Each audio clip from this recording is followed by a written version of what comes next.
One of my favorites, the Mustang. The latest version of the Mustang is so good, you really need to go out and drive one. This really is a driver's car. The big change they made when they brought out this sleek looking design was the independent rear suspension, and it transformed a good car into a great car. And I travel a lot to Europe, and I see this on the roads over there. It's been embraced around the world as a real value player in the performance arena. So what are the updates for this mid-cycle refresh? Well, basically from the windshield, the A-pillar forward is new. And if you look at the GT 350, there's some elements of that very aggressive looking car that have been distilled down into the regular Mustang and the Mustang GT.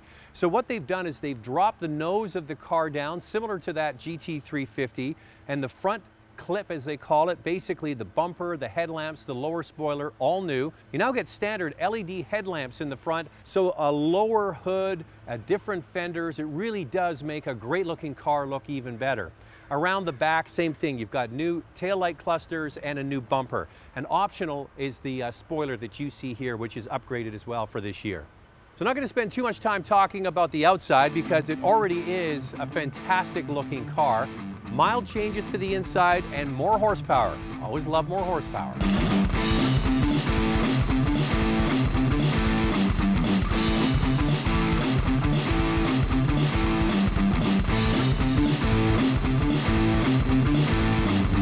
So what are the big changes for the Ford Mustang? Well, this car has a lot. Even though it's what would be called a mild facelift, they've done a lot to this car.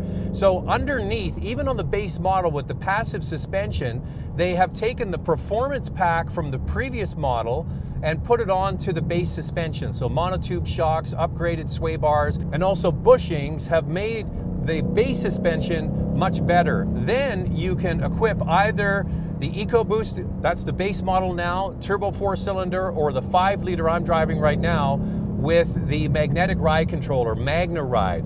This is an advanced adaptive suspension, and when you toggle through the different settings for sport and track and what have you, it changes the suspension.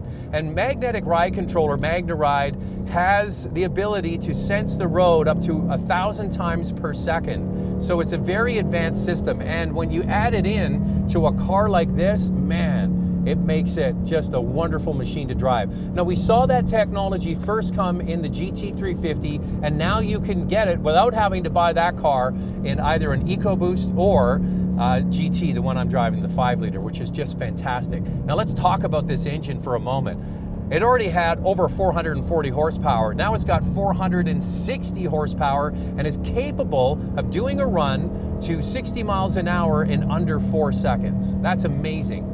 And just a wonderful and rewarding car to drive. Now, I can't overstate how good this car has become over the years.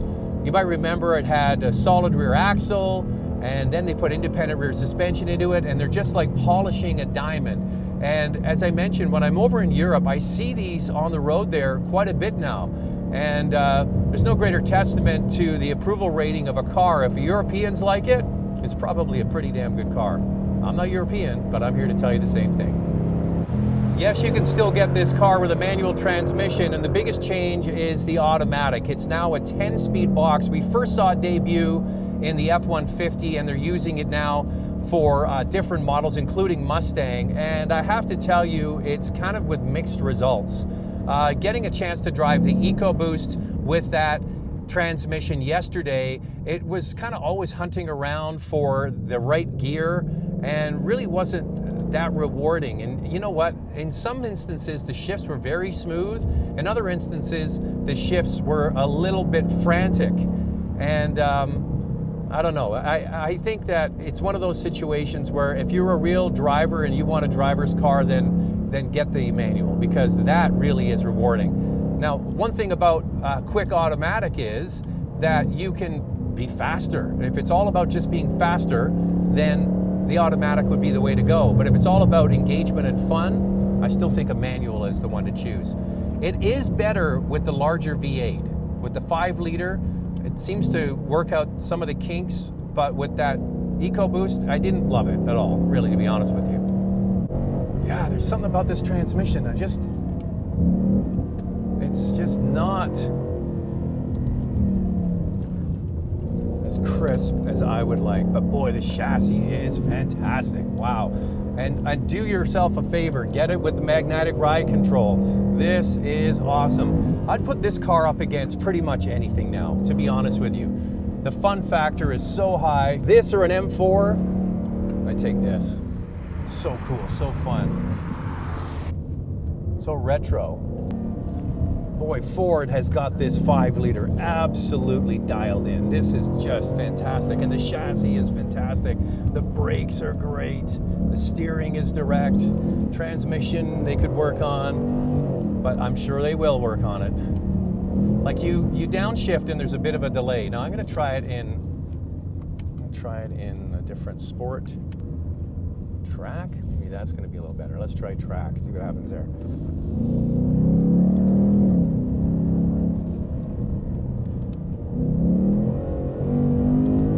There's still a little delay. These roads are epic, oh my God.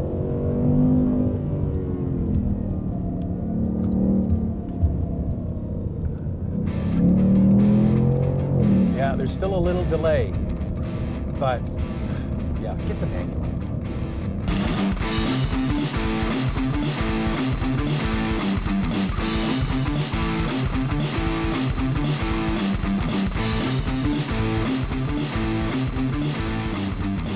Ever since its inception, the Mustang has been the working man's sports car, a car that you could actually afford to buy. We'll get to the price in a moment.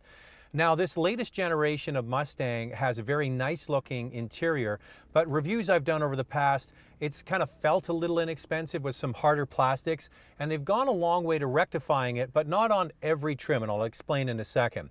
So the biggest changes for this car are the fact that you can now get a 12-inch configurable center instrument cluster behind the steering wheel.